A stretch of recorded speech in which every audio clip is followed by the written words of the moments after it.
புது கலர்ஸ் புது ஃபேஷனோட தி சென்னை சில்க்ஸ்ல இந்த பொங்கலை ஓஹோன்னு கொண்டாடுங்க. தி சென்னை சில்க்ஸ், ஸ்ரீநகர், வேளச்சேரி, குரோம்பேட் மற்றும் திருவள்ளூர். வேலூரில் பாமக சார்பில் நடைபெற்று வரும் ஜாதிவாரி மக்கள் தொகை கணக்கெடுப்பு குறித்த கருத்தரங்கினை பாமக தலைவர் அன்புமணி ராமதாஸ் துவக்கி வைத்து உரையாற்றி வருகிறார். இந்த நேரலை காட்சிகளை தற்போது காணலாம். சமூக பின்தங்கிய நிலையில் இருக்கின்றார்கள், பொருளாதார நிலையில் இருக்கின்றார்கள், கல்வி நிலையில் இருக்கின்றார்கள், வேலை வாய்ப்பு இருக்கிறதா? தமிழக அரசு ஒரு கணக்கெடுப்பு நடத்தினார்கள். தமிழ்நாட்டிலே எத்தனை பேர் குடிசையில் இருக்கின்றார்கள் என்று ஒரு கணக்கெடுப்பு நடத்தினார்கள். நான் சொல்றது ஒரு 10 ஆண்டுகளுக்கு முன்பு. அந்த கணக்கெடுப்பின் படி பார்த்தீர்கள் என்றால் விழுப்புரம் மாவட்டத்தில் தமிழ்நாட்டில் உள்ள 13 விழுக்காடு குடிசையில் விழுப்புரம் மாவட்டத்தில் மட்டும்தான் இருக்கிறது. அப்போ விழுப்புரம் மாவட்டத்தில் எந்த சமுதாயம் அதிகமாக இருக்கிறது? அங்கே வன்னியர்களும் தாழ்த்தப்பட்ட சமுதாயம், யாதவர்கள் இருக்கின்றார்கள், முதலியார் இருக்கின்றார்கள், பிள்ளமார் இருக்கின்றார்கள், ரெட்டியார் இருக்கின்றார்கள், அதிக அளவில் இருக்கின்ற சமுதாயங்கள் இருக்கிறது. அப்போ தமிழ்நாட்டிலே அதிக குடிசைகள் உள்ள ஒரு மாவட்டம் இருக்கிறது என்றால் அதற்கு என்ன தீர்வு செய்ய வேண்டும்? எப்படி நீங்க தீர்வு கொண்டு வருவீர்கள், அணுகுவீர்கள்? நான் முதல்ல சொன்னேன்ல, தமிழ்நாட்டில் உள்ள 2.3 கோடி குடும்பங்களுடைய நிலையை கண்டறிய வேண்டும். இது ஏதோ ஒரு ஜாதிக்கோ ஒரு மதத்திற்கோ ஒரு இனத்திற்கோ கிடையாது. எல்லா சாதிகளுடைய நிலைப்பாடு எடுக்க வேண்டும். பிராமணர் சாதி அவங்க முன்னேறிய சமுதாயம் என்று கருதுகிறோம், அவர்களையும் கணக்கெடுப்பு நடத்துங்கள். அவர்கள் எந்த நிலையில் இருக்கின்றார்கள் என்றெல்லாம் தெரிய வேண்டும்.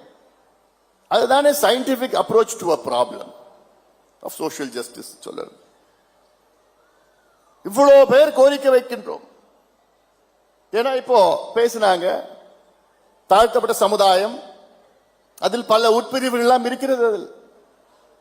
அதில் 3 பெரிய தாழ்த்தப்பட்ட சமுதாயத்தில் 3 பெரிய சமுதாயங்கள் இருக்கிறது. அது ஆதி திராவிட சமுதாயம், தேவேந்திர வேளாண் சமுதாயம், அருந்ததிய சமுதாயம் இருக்கின்றார்கள்.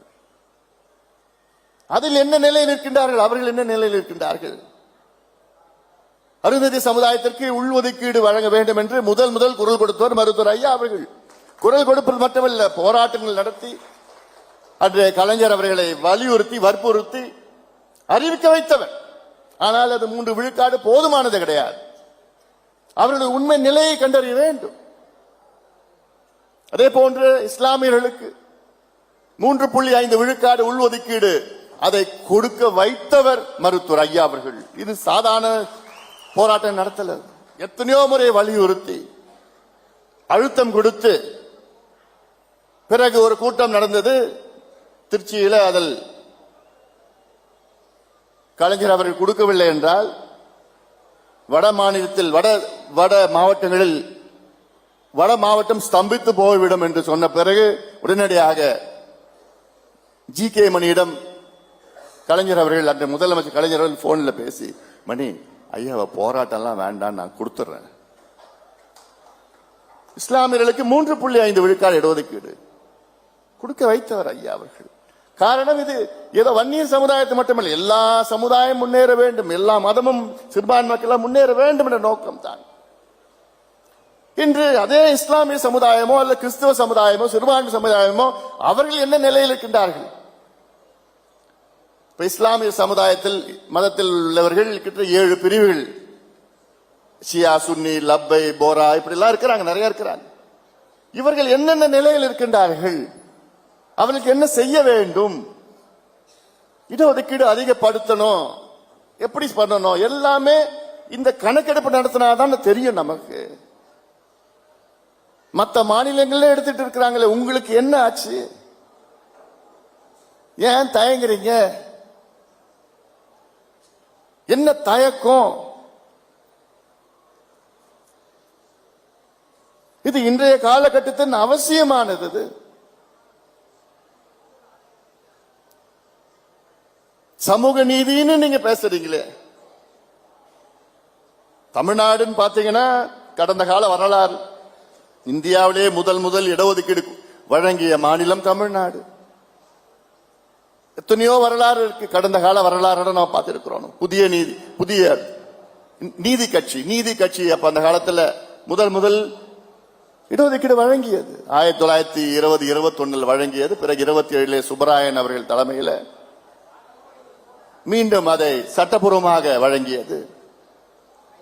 இந்திய அளவிலே 1935 தாழ்த்தப்பட்ட சமுதாயத்திற்கு இந்திய அளவிலே வழங்கிய இடஒதுக்கீடு கிடைத்தது. அதுக்கு சுதந்திரம் கிடைத்தவுடன் அதை ரத்து செய்த பிறகு தந்தை பெரியார் அவர்கள் எல்லாம் போன்று பல போராட்டங்கள் நடத்தி பிறகு அது வரலாறு. இதை உறுதி செய்ய வேண்டும், சமூக நீதியை நிலைநாட்ட வேண்டும் என்றால் நமக்கு இன்னைக்கு அவசியமானது கணக்கு அவசியமானது.